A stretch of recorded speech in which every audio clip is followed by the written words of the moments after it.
Je vous disais que les traditionnistes et les traditionalistes donc, véhiculent cette idée de dire donc Ar-Rahman, c'est celui qui est très miséricordieux, tout miséricordieux avec tout le monde, et qu'Ar-Rahim est seulement particulier ou spécifique aux croyants.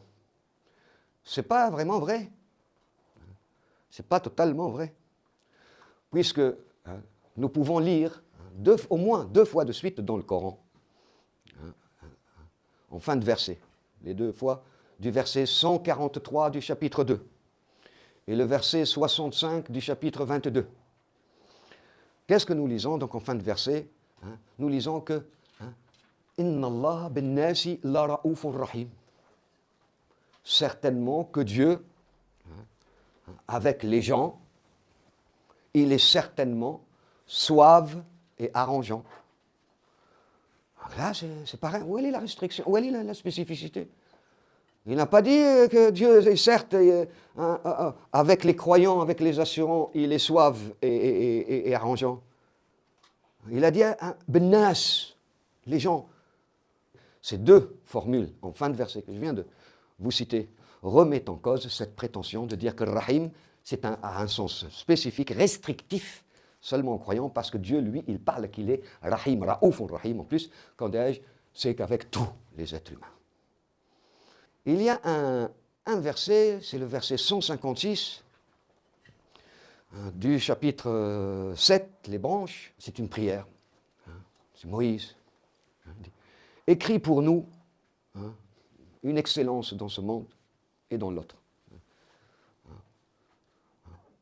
واكتب لنا في هذه الدنيا حسنة وفي الآخرة إنا هدنا إليك. Nous nous sommes guidés à toi. La réponse, mon tourment atteint qui je veux. Et mon arrangement s'amplifie à toute chose. Wa rahmati wasi'at kulla shay. Et mon arrangement, alors je traduis, ma miséricorde, ma clémence, embrasse, s'étend, s'amplifie, kulla shay, toute chose.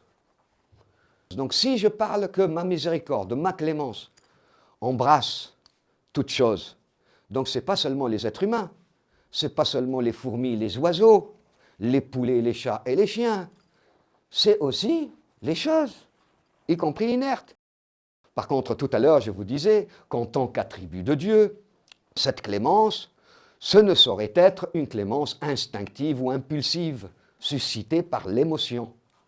Mais il s'agit au contraire d'une miséricorde empreinte de connaissance et de sagesse. Son équivalent en français est l'arrangeant. L'arrangeant, qui réunit le fait d'être conciliant et de mettre en ordre, de ranger dans un ordre établi, juste et justifiant. Que Dieu, comme on appelle ça, donc, quand il exerce, quand il est clément, il est miséricordieux, c'est avec connaissance et sagesse, c'est pas par émotion. Donc son arrangement, donc on a dit que ça réunit le fait d'être conciliant et de ranger. Donc c'est les deux. S'étend à toute chose, embrasse toute chose.